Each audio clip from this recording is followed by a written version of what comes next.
siswa-siswa semuanya, terutama siswa-siswa kelas 2. Kali ini kita akan membahas soal penilaian tengah semester. Kamu bisa kan mengikuti dan nanti mencoba menjawab dengan baik soal-soal yang Bu Christine berikan pada semester 2 ini. Oke? Kita mau mulai dengan melihat kisi-kisi. Bagi Bapak Ibu guru sekalian nanti bisa mendapatkan kisi-kisi tersebut dengan mendownload dari deskripsi yang ada di bawahnya ya. Untuk kisi-kisi kelas 2 kita mau melihat dulu kompetensi dasar ya, yaitu 1.3 meyakini kerukunan di sekolah dan di lingkungan sekitar tempat tinggal sebagai wujud ketaatan pada Allah. Kemudian 2.3 membiasakan menjaga kerukunan di sekolah dan lingkungan agar terjadi suasana damai dan harmonis. Untuk yang 3.3 memahami cara menjaga kerukunan di sekolah dan di lingkungannya. Kemudian 4.3 menyajikan cara menjaga dan menerapkan hidup rukun di sekolah dan di lingkungannya. Oke, kita ambil materi tersebut adalah dari bab 8 rukun dengan tetangga dan juga bab 9 yaitu rukun di sekolah. Untuk materi pilihan gandanya di situ ada 25 soal. Ya, kemudian di situ isian ada 10 soal dan untuk uraian ada 5 soal. Bagaimana? Kita mau mulai dengan membahas soal. Ya, anak-anak bisa mencoba menjawab ya. Lakukan dengan baik karena soalnya cukup mudah. Bu Christine bacakan mulai nomor 1 ya. Untuk soal pilihan ganda. Tuhan menghendaki agar kita hidup rukun dengan titik-titik. Kedua, perbedaan yang ada dalam masyarakat di sekitar kita itu bertujuan untuk saling titik-titik. Yang ketiga, kerukunan hidup akan mampu meningkatkan rasa titik-titik. 4, hati yang gembira adalah titik-titik.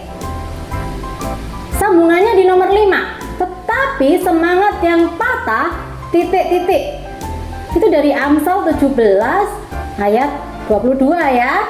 Bisa dicari referensinya dari Alkitab tersebut.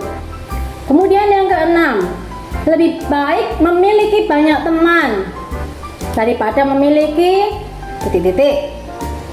Ketujuh, bila ada kerukunan, maka hati kita akan merasa titik-titik. 8. Kerukunan di masyarakat dapat diupayakan dengan titik-titik. Nah, yang ke-9, setiap manusia pasti membutuhkan sesamanya sehingga disebut sebagai makhluk titik-titik. 10. Ini nasihat Paulus kepada jemaat di Tesalonika, yaitu untuk hidup titik-titik.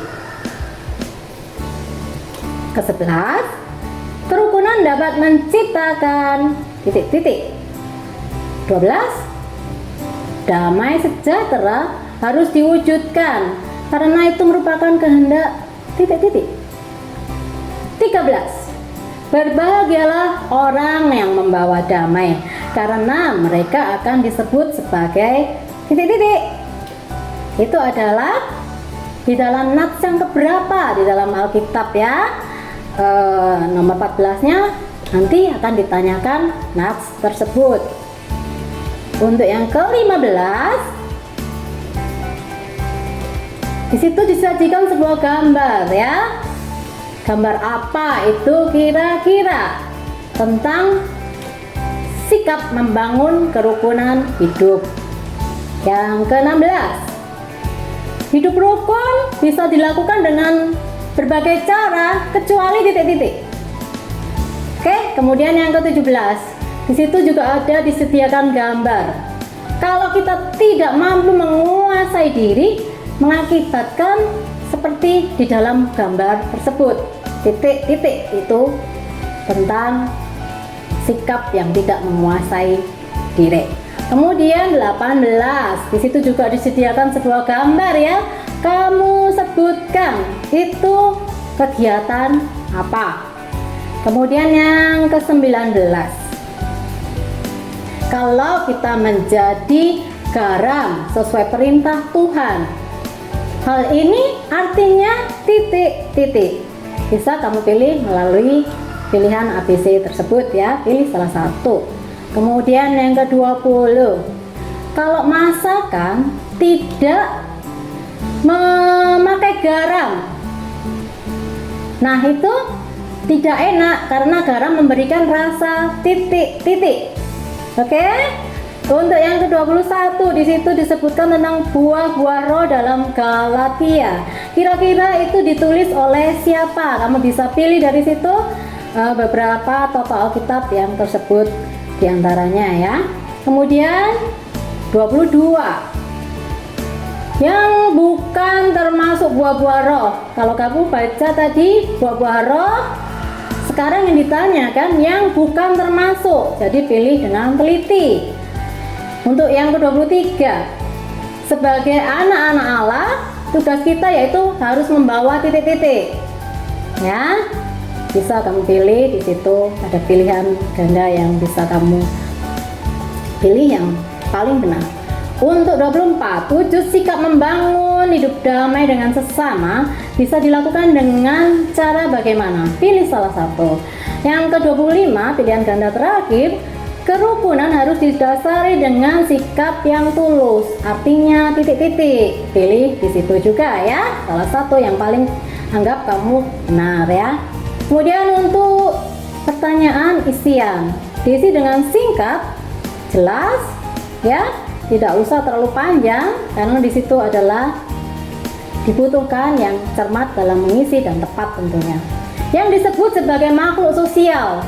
Nomor 26, 27, di hadapan Tuhan kedudukan manusia adalah titik-titik. 28, bila bermain bersama teman tidak boleh bagaimana? Titik-titik, isi ya.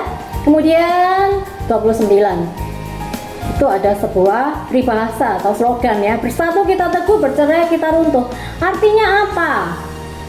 Untuk 30, Amsal 17 ayat 22, tinggal kamu tulis di situ isi daripada Amsal tersebut. Untuk 31, makanan itu harus enak. Kalau hambar atau hambar tidak diberi apa? Titik-titik ya, diisi dengan baik. Kemudian 32, menjadi garam. Artinya apa? Menjadi garam bagi sesama artinya apa? 33, kerukunan hidup bisa tercipta bila kita saling titik-titik. Itu yang ke-34. Di situ ada nats Alkitab juga. Kamu lihat dari 1 Korintus 14 ayat 33. Kamu lanjutkan kalimat tersebut ya. Sebab Allah tidak menghendaki kekacauan, tetapi titik-titik. Kemudian yang ke-35, buah-buah roh. Ya. Disebutkan ada beberapa buah roh di dalam Galatia tadi. Kamu bisa lihat ayat yang tadi dituliskan di atas, buah-buah roh di situ tuliskan secara lengkap. Untuk materi soal urean ini dia ya, agak panjang tapi kamu tetap harus belajar mengisi dengan penjelasan yang jelas ya, sesuai pertanyaan dan jawaban yang diinginkan. Bagaimana sikapmu bila di kampung kalau ada kerja bakti? Paham kan? Kemudian yang ke-37, siapa yang menghendaki kalau kita itu selalu hidup rukun? 38, di mana tadi buah-buah roh tertulis? Untuk yang ke-39, siapa kira-kira sesama kita yang ada di sekolah? 40, apa yang kamu lakukan jika ada temanmu yang sakit? Ya, pertanyaannya juga semuanya nggak terlalu sulit bukan? Jawab dengan baik, hati-hati, teliti juga supaya poinnya 100.